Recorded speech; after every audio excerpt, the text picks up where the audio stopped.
उम्मीद है कि आप सब लोग खैरियत से होंगे और आप लोगों ने अरामको और सऊदी अरब की जॉब्स के हवाले से जो पहली वीडियो है वो देखी और उसमें से बहुत से क्वेश्चंस आपने किए जिनके जवाब के लिए हम ये वीडियो बना रहे हैं। और अगर आपने वो वीडियो नहीं देखी तो आप क्लिक करें, लिंक दिया हुआ है ऊपर उसको, और उस वीडियो को पहले वॉच करें। और इस वीडियो के बनाने का मकसद जो है वो तमाम दोस्त, वो तमाम लोग जो सऊदी अरब के अंदर जॉब करना चाहते हैं और उनके ज़हन में कुछ सवालात हैं जो उन्होंने कमेंट्स में हमें पूछे, और इसके अलावा वो तमाम चीज़ें जो उनके इल्म में आना ज़रूरी हैं इससे पहले कि वो सऊदी अरब की कोई भी जॉब ऑफ़र एक्सेप्ट करें। ये ज़रूरी है कि ये तमाम फैक्टर्स उनके इल्म में हों। तो वन बाय वन हम इन फैक्टर्स के बारे में बात करेंगे।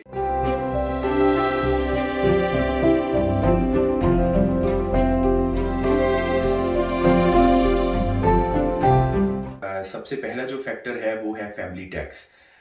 ये आप सब लोगों के इल्म में होना चाहिए कि सऊदी अरब ने रिसेंटली कुछ टैक्सेस लगाए हैं कि अगर आप अपनी फैमिली के किसी मेंबर को अपने साथ रखेंगे और वो आपका डिपेंडेंट हैं, जॉब नहीं कर रहे हैं, ऑब्वियसली बच्चे और आपकी वाइफ जो हैं, तो पर मेंबर जो है वो 400 रियाल पर मंथ चार्ज कर रहा है। अगर आपके 4 फैमिली मेंबर्स जो हैं वो आपके डिपेंडेंट हैं, आपके 4 बच्चे हैं या आपके 3 बच्चे या 1 वाइफ हैं, तो 1600 रियाल पर मंथ आपको देना पड़ेगा। इट्स अ ह्यूज अमाउंट, ये काफ़ी बड़ी अमाउंट है। तो ये लोग चार्ज कर रहे हैं आपकी फैमिली मेंबर्स जो आपके साथ रह रहे हैं उसके हिसाब से। मेरा ख्याल है कि इसकी जो मेन वजह ये है कि सऊदी अरब जो है वो नहीं चाहता कि आप सऊदी अरब में अपनी फैमिली को लेकर आएँ। और अगर आप ऐसा करना चाहते हैं कि अपने फैमिली मेंबर्स को या अपनी फैमिली को अपने साथ रखना चाहते हैं, तो फिर आपको पर मेंबर के हिसाब से 400 रियाल पर मंथ देना पड़ेगा सऊदी गवर्नमेंट को। ये भी आपके ज़हन में रखें कि पहले इन्होंने 100 रियाल से शुरू किया, फिर 200 रियाल किया, फिर 300 रियाल पर मंथ किया, अब इन्होंने 400 रियाल पर मंथ किया। अगर आप पैसे नहीं देंगे तो आपका इकामा रिन्यू नहीं होगा। इकामा रिन्यूअल के लिए या री एग्जिट री एंट्री वीज़ा लेने से पहले आपको ये पेमेंट करनी पड़ती है हर साल। मैं ये समझता हूँ कि सऊदी अरब एक वाहिद इस्लामी मुल्क है या वाहिद मुल्क है पूरी दुनिया में जो फैमिली को अपने साथ रखने पर टैक्स मांग रहा है कि अगर आपकी वाइफ या आपके बच्चे आपके साथ रहेंगे तो आपको हमें टैक्स देना पड़ेगा। और ये याद रहे कि ये जो टैक्स है ये आपकी सैलरी के अंदर इंक्लूड नहीं है, ये आपका एम्प्लॉयर आपको नहीं दे रहा। ये जो टैक्स है ये आपका एम्प्लॉयर आपको नहीं दे रहा, ये आपको अपनी सैलरी में से ही पे करना है। और वो लोग जिनकी सैलरी कम है वो अपने जहन में रखें कि अगर वो अपनी फैमिली को या अपने बच्चों को अपने साथ रखना चाहते हैं तो उनको ये पैसे हर महीने देने पड़ेंगे। दूसरा फैक्टर जो आपके जहन में होना चाहिए इससे पहले कि आप अरामको की या आप सऊदी अरब की किसी भी जॉब को एक्सेप्ट करें, वो है 5% टैक्स। जो भी आप परचेज करेंगे उसके ऊपर वैट आपको देना पड़ेगा। अब ये जो वैट है ये पहले नहीं था, अब इन्होंने 5% इसको ऐड कर दिया। कोई भी आप परचेज करें, आप गाड़ी खरीदते हैं, आप कपड़े खरीदते हैं, आप खाना खरीदते हैं, आपको हर परचेज के ऊपर 5% टैक्स देना पड़ेगा। तो ये भी आपके जहन में होना चाहिए कि पहले ये टैक्स नहीं था, अब आपको देना पड़ेगा। तीसरी जो अहम बात है वो है पोसेशन और ऑनरशिप के हवाले से। मलकियत का क्या तसव्वुर है या मलकियत के क्या रूल्स एंड रेगुलेशन है सऊदी अरब में, ये आपके लिए जानना ज़रूरी है। मलकियत के हवाले से पहली बात तो क्लियर है कि आप वहाँ कोई घर परचेज़ नहीं कर सकते, कोई बिज़नेस परचेज़ नहीं कर सकते। आप बिज़नेस कर सकते हैं लेकिन कफ़ील सिस्टम के अंडर कर सकते हैं। और गाड़ी जो है वो आप परचेज़ कर सकते हैं। पहले किसी ज़माने में आपको अलाउ नहीं था कि आप एक गाड़ी भी खरीद सके, एक्सपैट जो बाहर से आते हैं। फिर इन्होंने एक गाड़ी अलाउ की कि कम से कम एक गाड़ी आप खरीद सकते हैं। अब इस वक्त सिचुएशन ये है कि आप 2 गाड़ियाँ खरीद सकते हैं। 2 से ज़्यादा गाड़ियाँ आप नहीं खरीद सकते। ये आपके ज़हन में होना चाहिए। और दूसरी बात ये है कि रजिस्ट्रेशन की जो गाड़ी की रिन्यूअल की रजिस्ट्रेशन फ़ी है वो भी काफ़ी हद तक इन्होंने बढ़ा दी है।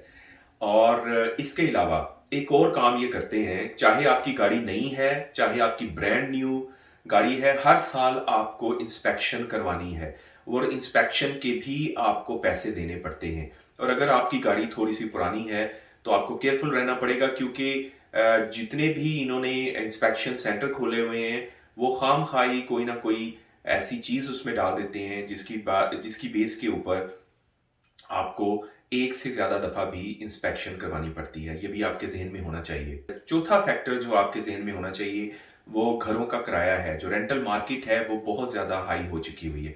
इसकी बहुत ज्यादा वजूहात हैं। तो एक जो वजह है वो ये है कि वहाँ के लोगों के लिए जो यूटिलिटीज बिल्स हैं, जो इलेक्ट्रिसिटी का बिल है, वाटर का बिल है, वो सारा बढ़ा दिया गया है। गवर्नमेंट ने उसको बढ़ा दिया है। उसका इम्पैक्ट भी रेंटल मार्केट पे पड़ा है। और दूसरा जो मेन फैक्टर है वो ये है कि सऊदी अरब के अंदर पेट्रोल जो है वो पानी से भी ज्यादा सस्ता है। आपके इल्म में ये भी होना चाहिए कि चंद साल पहले ये पेट्रोल पर लीटर जो है 35 हलाला या 45 हलाला हुआ करता था। अब ये पानी से भी महंगा है। जब गैस की प्राइसेस 35 हलाला हुआ करती थी उस वक्त वाटर बोतल जो है वो 1 रियाल हुआ करती थी, 1 रियाल हुआ करती थी। पांचवा जो फैक्टर है वो आपके जहन में होना चाहिए कि गैस की प्राइसेस जो हैं वो काफी हद तक बढ़ गई हैं। इसके अलावा जो फैक्टर है वो है लोगों का रवैया। मक्के और मदीने में या जो गवर्नमेंट एम्प्लॉयज हैं या जो पुलिस एहलकार हैं उनका रवैया भी बहुत बदतमीज रवैया है। अगर आप देखें तो वो उनके बात करने का अंदाज, यहाँ तक कि मक्के और मदीने के जो ज़ायरीन जो रसूल खुदा सल्लल्लाहु अलैहि वसल्लम की मोहब्बत में या बाकी लोग आते हैं या मक्के में अपनी स्पिरिचुअल रिचुअल्स को परफॉर्म करने आते हैं, उनके साथ भी रवैया इनका कोई अच्छा नहीं है। धक्के दिए जाते हैं खवातीन को भी और मर्दों को भी, और बच्चों के साथ भी रवैया इनका कुछ ठीक नहीं है। बेशुमार वीडियोस हैं, आप देख सकते हैं उसको। हर चीज को इन्होंने कारोबार बना दिया है। हालांकि मक्के के अंदर जो तवाफ करने के लिए भी इन्होंने इलेक्ट्रिक स्कूटर्स रखे हुए हैं, उनके ऊपर भी ये पैसा कमा रहे हैं। हर चीज, होटल्स की प्राइसेस के अंदर मोनोपोली है। और बाज दफा तो आप देखेंगे कि जो पीक सीजन है वहां पे अपने होटल की प्राइसेस को ये कई गुना ज्यादा कर देते हैं। मकसद है पैसा कमाना, इनका मकसद है इनका इनकी पॉलिसीज पे और कोई पूछने वाला नहीं है इनको, क्योंकि ये सारे के सारे लोग वही हैं जो गवर्नमेंट का हिस्सा है या जो इनकी गवर्नमेंट को चला रहे हैं। इसके अलावा इंटरनेट और सोशल मीडिया के हवाले से याद रखें कि बहुत ज़्यादा एप्लीकेशंस इन्होंने सऊदी अरब में बैन की हैं। इसका मेन मकसद ये है कि ये लोग आपको कंपेल करते हैं कि आप इनके सिम सिस्टम को या इनके जो कार्ड सिस्टम है उनको खरीदें, ताकि इनका वो प्रोडक्ट भी बिके। इसलिए इन्होंने जो फ्री एप्लीकेशंस हैं जैसे व्हाट्सअप है या बाकी जो एप्लीकेशंस हैं उनको बैन कर दिया हुआ है। और वीपीएन को भी इन्होंने इलीगल करार दे दिया कि आप वीपीएन यूज नहीं कर सकते। लेकिन वीपीएन जो है उसकी कई एप्लीकेशंस मिल जाती हैं जिसको ऑन करने से आप सोशल मीडिया के ऊपर आ सकते हैं डायरेक्टली। अगर आप किसी को सोशल मीडिया पे कॉल करें, व्हाट्सएप पे कॉल करें, तो उसकी कॉल नहीं मिलेगी, उसको पहले वीपीएन ऑन करना पड़ेगा। तो ये भी आपके जहन में होना चाहिए। और इंटरनेट के ऊपर भी बेशुमार वेबसाइट्स इन्होंने ब्लॉक कर रखी हैं। बहुत ज़्यादा मजहबी वेबसाइट्स और बहुत ज़्यादा रिलीजियस और पॉलिटिकल वेबसाइट्स भी इन्होंने बैन कर रखी हैं। इसके अलावा आपके जहन में ये भी होना चाहिए कि रिलीजियस इंटॉलरेंस भी एग्जिस्ट करती है। अहले तशी हजरात के साथ बहुत तलख एक्सपीरियंस हुआ है, खासकर मदीने के अंदर जो महल्ला बनी हाशिम है वहाँ पे शिया कम्युनिटी एग्जिस्ट करती है। रसूल खुदा सल्लल्लाहु अलैहि वसल्लम की फैमिली वहाँ पे ही रहा करती थी। उसके बाद वहाँ पे कुछ इमाम बारगाह भी हैं, कुछ मसाजिद भी हैं, जहाँ पे अक्सर पुलिस के जो एहलकार हैं वो आके तंग करते रहते हैं। कभी गाड़ियों के नंबर नोट करते हैं, कभी उनको पकड़ के ले जाते हैं, कभी उनको फॉर्म के ऊपर सिग्नेचर करवाते हैं, जिसका प्रूफ हमारे पास है कि आप इसके ऊपर साइन करें कि आप दोबारा शेख अमरी के इमाम बारगाह में नहीं आएंगे, या आप इस मस्जिद में नमाज पढ़ने नहीं आएंगे, या आपका राब्ता शियों के साथ नहीं होना चाहिए। तो रिलीजियस इनटॉलरेंस भी बहुत ज़्यादा एग्जिस्ट करती है। इसके अलावा इनके जो अपने कतीफ के अंदर शिया हजरात हैं, वहाँ उनके जो कुछ लोग हमारे साथ काम किया करते थे वो बताते हैं कि वहाँ पे भी उनको तंग करने के बहुत ज़्यादा ये कोई ना कोई हरबा इस्तेमाल करते रहते हैं। तो इस हवाले से आपको ज़हनी तौर पे तैयार होना है कि अगर आपका ताल्लुक अहले तशी फिक से है तो आपको एहतियात करनी पड़ेगी बहुत ज़्यादा। और इस हवाले से आपको ये देखना होगा कि आपके ऊपर भी कोई इश्यू ना बन जाए। इसके अलावा दोस्तों एक जो अहम फैक्टर है वो है वीज़ा की फ़ीस का। और इसके अलावा अगर विज़िट वीज़ा पे आप किसी को बुलाते हैं या आप फैमिली के किसी मेंबर को अपने पास बुलाते हैं तो उसकी फ़ीस भी इन्होंने बहुत हाई कर दी हुई है। और जो नॉर्मल जो मल्टीपल वीज़ा हुआ करता था कभी, वो 300 रियाल का हुआ करता था पूरे साल का, अब उन्होंने उसको बढ़ा के थाउजेंड्स के अंदर ले आए हुए हैं। अगर आपको वही मल्टीपल वीज़ा चाहिए जो कभी आपको 300 रियाल में मिलता था, अब आपको 3000 रियाल में मिलेगा।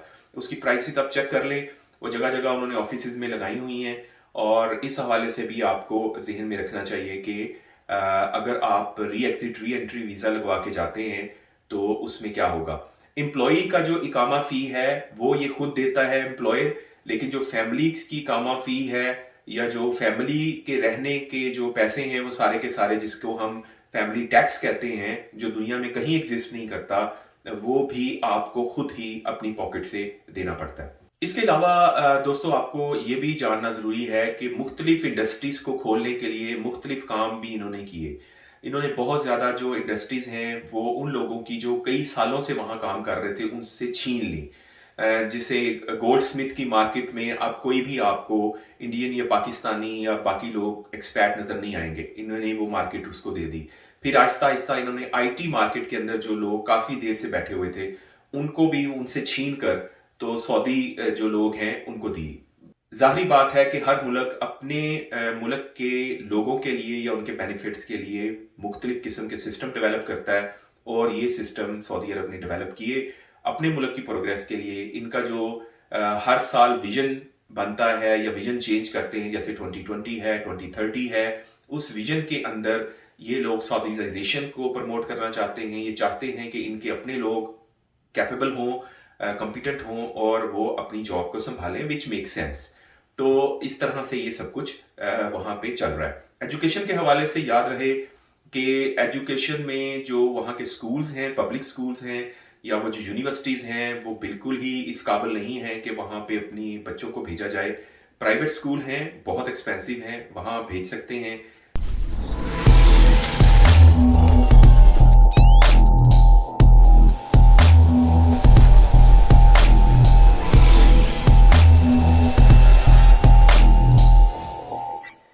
लेकिन 10 ग्रेड के बाद 11वें ग्रेड से या 12वें ग्रेड से आपको अरबी लाजिम करार दे दी जाती है किसी भी स्कूल के अंदर। ये उनको जो प्राइवेट स्कूल भी हैं उनको भी इनका करिकुलम फॉलो करना पड़ता है, और उसके अंदर अरबी लैंग्वेज को कंपलसरी किया हुआ है इन्होंने कि आपको पढ़ानी ही पढ़ानी है वो अरबी। तो इस हवाले से वहाँ की जो यूनिवर्सिटीज़ हैं वो भी कोई इतनी अच्छी यूनिवर्सिटीज़ नहीं है, क्योंकि इनके अपने लोग जो हैं, जिसका जिक्र मैंने पहली वीडियो में भी किया, इनके अपने जो यंग जनरेशन है उनके लिए इनका स्कॉलरशिप प्रोग्राम है, जिसकी बेस के ऊपर ये पूरी दुनिया में कहीं पे भी जा सकते हैं। यूरोप के अंदर बेशुमार लोग हैं, कनाडा के अंदर बेशुमार लोग आते हैं, यूएसए में बेशुमार लोग जाते हैं, जिसकी गवर्नमेंट की तरफ से, जो कि बहुत अच्छी स्कीम है, गवर्नमेंट जो है वो अपने बच्चों को स्कॉलरशिप देती है और उसकी वजह से वो बाहर की यूनिवर्सिटीज़ में जाते हैं। ये खुद भी प्रेफर करते हैं कि अपनी यूनिवर्सिटी जो इंजीनियरिंग यूनिवर्सिटीज़ हैं इनकी, वहाँ पे ना पढ़ें, बल्कि वहाँ से लोग बाहर पढ़ने के लिए जाएं। दोस्तों ये हैं कुछ ऐसे फैक्टर्स जिनका आपके इल्म में होना ज़रूरी है इससे पहले कि आप कोई भी जॉब एक्सेप्ट करें सऊदी अरब की। अपनी ऑफर लेटर को, उस सैलरी पैकेज को देखें और उसके बाद फिर कंपेयर करें इन अखराजात के साथ जिनका जिक्र मैंने इस वीडियो में किया है, ताकि आपको कोई सरप्राइज ना हो। इसके अलावा जो लोग वहाँ पे आज़ाद वीज़े पे जाते हैं उनके लिए भी बहुत ज़्यादा चैलेंजेस हैं। कोशिश करें कि जॉब लेके जाएं, सैलरी जो है वो डिमांड करें, अच्छी ऑफर लें, अपना मुआवजा जो है, आपका जो हक है, उसको बेहतर तरीके से डिमांड करें और सैलरी को रिव्यू करें। जो सैलरी ऑफर की जा रही है उसके ऊपर आप डिबेट कर सकते हैं, उसके ऊपर आप डिस्कस कर सकते हैं, उसके ऊपर आप निगोशिएट कर सकते हैं, ये आपका हक है। दोस्तों याद रहे कि किसी भी मुल्क के मसाइल जब उसके वसाइल से बढ़ जाते हैं तो इस तरह की सिचुएशन का सामना करना पड़ता है। पाकिस्तान की बदकिस्मती ये है कि पाकिस्तान को अभी तक करप्ट तरीन लोग मिले। ये वो लोग हैं जो अपनी ज़ात की खातर और अपने ही जैसे लोगों की ज़ात की खातर पूरे मुल्क को लूटते रहे और जहां जहां उनका बस चला वो आपके सामने है। गाड़ियां चोरी की इन्होंने, इन्होंने प्रॉपर्टीज बनाई, इन्होंने millions and billions of dollar Pakistan से लूट कर बाहर के ममालिक में जाके सेटल डाउन हो गए। ये हमारे मुल्क की बदकिस्मती है और ऐसी सिचुएशन में लोग जो हैं उनके पास और कोई ऑप्शन नहीं रहती माश के सिलसिले में अपना मुल्क छोड़कर दूसरे मुल्क में जाएं। याद रहे कि दियारे गैर में काम करना आसान नहीं है, ये बहुत ही टफ है, बहुत ज़्यादा चैलेंजिंग है और इसके अलावा लैंग्वेज बैरियर बहुत ज़्यादा है और इसके अलावा जो तासुब पाया जाता है मिडल ईस्ट में, उस तासुब को भी आपको कन्फ्रंट करना है। ये जहन में रहे कि इन तमाम चैलेंजेस का आपको सामना करना पड़ सकता है। दोस्तों याद रहे कि अरामको की जो जॉब्स हैं वो बेस्ट जॉब्स हैं उन लोगों के लिए जिनके पास कनाडा का पासपोर्ट है या जिनके पास अमेरिका का पासपोर्ट है या यूरोपियन पासपोर्ट है या ऑस्ट्रेलिया का पासपोर्ट है। उन लोगों को ये बहुत अच्छा पैकेज देते हैं। ये इस निज़ाम की बदकिस्मती है कि लोग पासपोर्ट को सैलरी देते हैं, लोग आपकी नॉलेज को, आपकी स्किल को पैसे नहीं देते। तो ये वो निज़ाम है जो इस वक्त एग्जिस्ट कर रहा है और इस निज़ाम के ऊपर कितने लोगों ने बात की है या कितने लोग इस निज़ाम को बदलने के लिए आवाज़ उठा सकते हैं। मेरा नहीं ख्याल कि कोई भी शख्स इस इशू को पब्लिक लेके आना चाह रहा है या सोशल मीडिया के ऊपर लेके आना चाह रहा है ताकि ये अवेयरनेस बढ़े कि ये सिस्टम जिसमें आप एक पासपोर्ट को तो सैलरी दे रहे हैं लेकिन स्किल को या नॉलेज को सैलरी नहीं दे रहे। मुझे याद है कि मेरे एक दोस्त कहा करते थे कि अनफॉर्चुनेटली लोग जो है वो परफॉर्मेंस बेस हायरिंग नहीं करते, वो लॉयल्टी बेस हायरिंग करते हैं। सऊदी अरब का निज़ाम भी ऐसा ही है। उन्हें भी पता है कि पाकिस्तानी जो लोग हैं वो टैलेंटेड हैं लेकिन वो पासपोर्ट होल्डर्स जो हैं उनको ज़्यादा पैसे देते हैं और जिनके पास पाकिस्तानी पासपोर्ट है या बांग्लादेश का पासपोर्ट है या जिनके पास श्रीलंका का या इंडिया का पासपोर्ट है उनके लिए सैलरी पैकेज डिफरेंट है। लेकिन यही लोग अगर माइग्रेशन ले लेते हैं, यूएसए का पासपोर्ट ले लेते हैं या कनाडा का पासपोर्ट ले लेते हैं और ये बहुत हैरान कुन बात है कि उन लोगों को अच्छी सैलरी दी जाती है। अच्छा दोस्तों बात करेंगे अब थोड़ी सी, एक सवाल आया कि जो कैनेडियन नेशनल हैं अगर वो यहाँ से जाते हैं तो उनको क्या क्या काम करने पड़ते हैं। अगर उनको अरामको की जॉब या सऊदी अरब में या मिडल ईस्ट में किसी भी जॉब की ऑफर आती है तो याद रखें कि कनाडा का जो रूल है वो ये है कि अगर आप 183 डेज से कम किसी भी टैक्स ईयर में स्टे करते हैं तो आप वहाँ के नॉन रेजिडेंट्स हैं। या आपकी अगर जॉब हो जाती है और आपको यहाँ से कनाडा को छोड़ के जाना पड़ता है एंड मोर देन 183 डेज आप कनाडा से बाहर रहते हैं तो आपको नॉन रेजिडेंस डिक्लेयर करना पड़ेगा।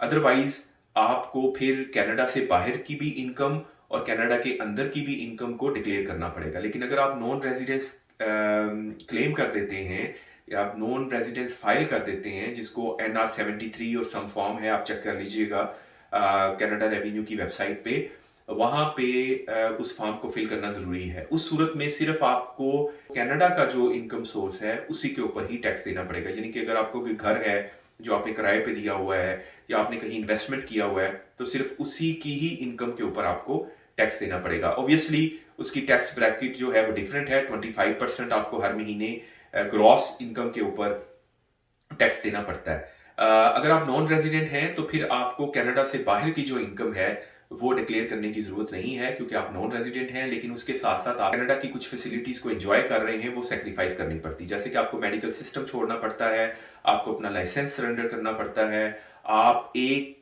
क्रेडिट कार्ड से ज्यादा क्रेडिट कार्ड नहीं रख सकते, एक बैंक अकाउंट से ज्यादा बैंक नहीं रख सकते, इस तरह की चीजें हैं। लेकिन डिटेल के लिए काइंडली आप किसी अकाउंटेंट से रब्ता करें या कनाडा रेवेन्यू की वेबसाइट पे आप देख सकते हैं। लेकिन बेहतर यही है कि अगर आपको जॉब की ऑफर होती है तो आप नॉन रेजिडेंट फॉर्म फाइल करें ताकि आप इन तमाम चीज़ों से बच सकें। दोस्तों उम्मीद है कि आपको ये छोटी सी एफर्ट जो है वो पसंद आई होगी। आपके सवालों को एड्रेस करना ज़रूरी था क्योंकि आपके कमेंट्स थे उसमें।